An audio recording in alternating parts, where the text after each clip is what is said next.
recognition of prior learning is a critical thing, I think, that everyone should consider when looking at assessments or any form of compliance training for that matter. And if you think about adult learners, they want to find the fastest pathway through and complete the training. And if they've done the training on an annual basis, then we really should be providing them with the opportunity to exempt themselves if they're still retaining the information. So that's why I'd recommend if you've got a stakeholder talking to you and they're talking about refreshers and compliance training and assessments, one of the things that you should ask is whether it would be suitable to have a recognition of prior learning, RPL, or an exemption test functionality built into a module.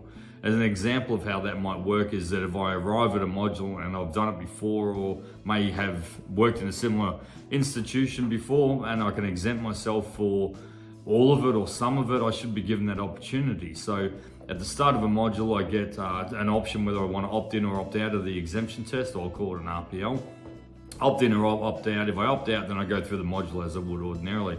If I opt in, then I get the opportunity to prove my current competencies and skills and knowledge of the information, and it randomly grabs the variety of questions from different topics. Might be topic 2, 5, 6, and puts them in a central pool. And at the end of that assessment, I might have exempt myself for modules 3 and 5 or something like that, or I maybe have been more successful, or maybe none of them.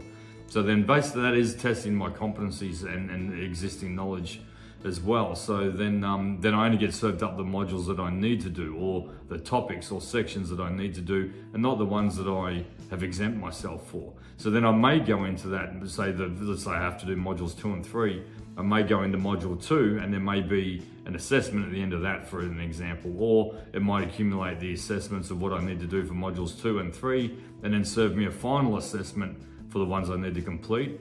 Only for the topics that I need to complete though, not all the ones that I've been exempt from.